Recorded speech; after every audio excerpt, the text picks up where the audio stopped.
everyone, and welcome back to another episode of MedSynapse podcast. I'm your host, Hetvi Shah, and today we are continuing a meaningful collaboration with the National Cancer Society of Malaysia, bringing you the voices that matter in cancer care. And in this episode, we shine a light on a powerful yet often under-discussed pillar of cancer care, which is peer support. It is about shared experiences, mutual understanding, and the healing that comes from simply not feeling alone. And joining me today is someone who truly embodies the spirit of resilience and support.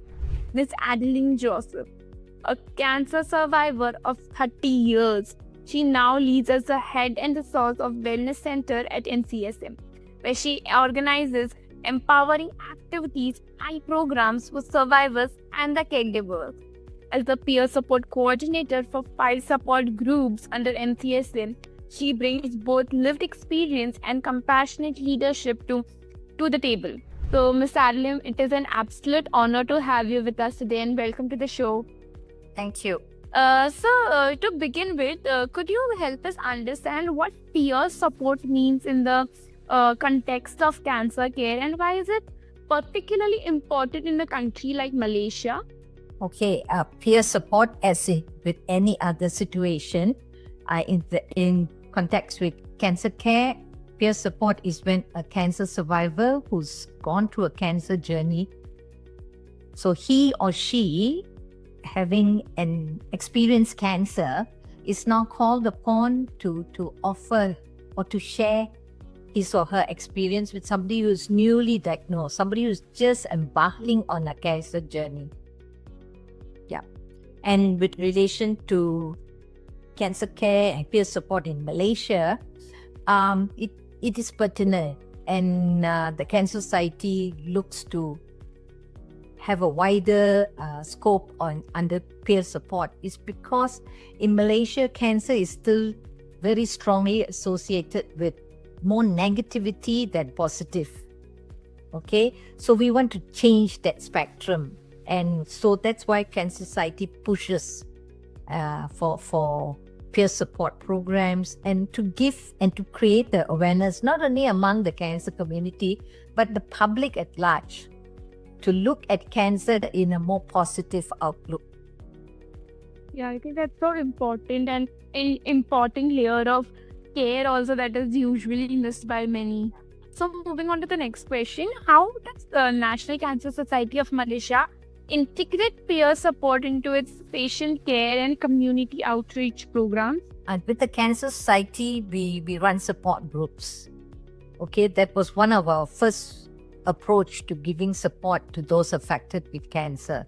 So we have 5 support groups under the Cancer Society, namely one for women with cancer, one for men with prostate cancer, for young people between the age of 17 to 40. So that's a mixed group with guys and girls. Okay, we also have one for lung cancer patients, and last but not least, we have one for caregivers. So Cancer Society offers support through these groups. So they do sharing sessions, they do activities, can be fun activities, just to build on that, the friendship and the camaraderie. And they also do talks, empowering, and to stimulate positive mindset and all. So this happens in support groups. The Cancer Society also has gone on to widen their way of offering peer support is through our guided patient support service. In short, GPS. We all use GPS now to get us from where we start to our destination. So in that same context, a person is given training, a survivor most of the time, is given training on communication skills, a bit of cancer information, so that and then we go into hospitals. We see patients at hospitals. So we work very closely with the cancer care units in hospitals, where the patient who is newly diagnosed will meet a trained survivor. They are called navigators. So the navigator will start journeying with the newly diagnosed patient. helping him or her to look at the wider area, not just on the treatment aspect. So they help the patient to identify certain barriers and how to overcome them. They help the patient to empower themselves by looking at some of the assets they may have, like family support, logistics, employment, and finances and all that. So these are the two pertinent ways where NCSM gives support. Yeah, that's so wonderful to hear about, and I think it's so heartening also to know that support just does not end at diagnosis. It just continues till your end of the treatment or till your recovery. So it's really heartening to know that. So now, for patients and caregivers, what are the key emotional and psychological benefits of being part of a peer support groups? And if possible, could you share a real life story or moment that stayed with you forever? Okay, like what I mentioned, when we offer support, our navigators and all are trained. We help the patient. The hospitals and the doctors are there to offer that physical support, the treatment part of things. Okay, but what about the emotional part? So we have trained professionals, we have counselors, we have clinical psychologists who help the patient with their emotional and their psychosocial support, their psychological part of it. Same with caregivers. These services are offered complimentary for cancer patients, long-time survivors, and also their caregivers. Okay? And if you're talking about how actually our support groups and our navigating programs are out, one patient comes to mind, or rather one survivor, a friend of mine from the women's support group. So both of us are members of the women's support group by virtue of both of us being survivors. I'm blessed I've gone past all my cancer years and in remission. This lady comes to mind when you ask about a real life success story. She was diagnosed with breast cancer many years back, but late last year she was diagnosed with a recurrence, advanced cancer, and she comes from the lower income family circle. She never worked. She's got children. Her husband is self-employed, so he has to find means of as income to bring to the household. And she, as a survivor, we don't want to burden our families with our emotional, our fears, our worries. So we hold back. The same thing with this lady, as she's going through advanced cancers, and doctors have said that she can't do much treatment except on pain management. So for sure her worries are more on who's going to be caring for her children, how long she has, and she can't share this with her husband. And in Malaysian society, the stigma is still there. We don't talk very openly about our emotions. So for her, she has come to look at the women's support group, the Pink Unity, as her family, her extended family of sisters. So we spend quiet time together. Any opportunity, we discuss, we all talk. But it's not just serious sharing of emotions. She finds she can let her guard down, unlike when at home, people limit her to doing, you can't do this, you might have body aches, pain. Whereas with us all, we still are aware of her limitations and we accept it.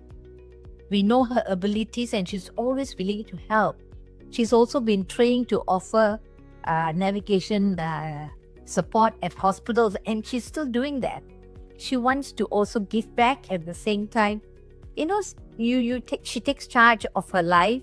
She still feels she's able to give. So that's one wonderful person. She struggles. There are days she'll say she can't come in because she's got body aches and pains. We accept.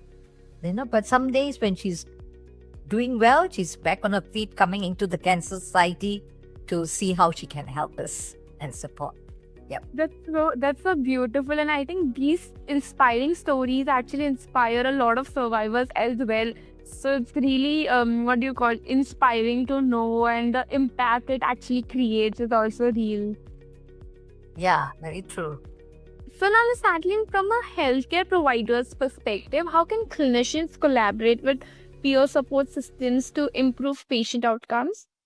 Okay, as a clinician and from my experience when I was going through my treatment and all, I think nowadays it's taking on a positive outlook, but there's still so much gray area where I think clinicians and must look at the patient in a wholesome way.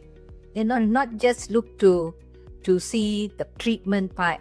They must give a listening ear. They must give the patient time to share, and then the clinicians can always work and collaborate with NGOs like the Cancer Society, where we have a concise support service, where the hospitals or the clinician or the doctor himself may not be able to provide that support wholly to the patient. They can connect the patient. They can learn what are the support services out there and encourage the patient to actually join a support group, go and look for information from cases like the Cancer Society and all. I think NCSM does look at empowering that, yeah. Yeah, I think empowerment is truly key, and that is what NCSM is doing, and the focus is so. That's really good to hear. So now, what are some of the challenges in establishing and sustaining effective peer support programs in Malaysia? And how is NCSM working to overcome these?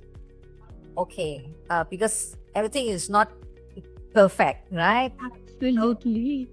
NCSM does it is NCSM looks to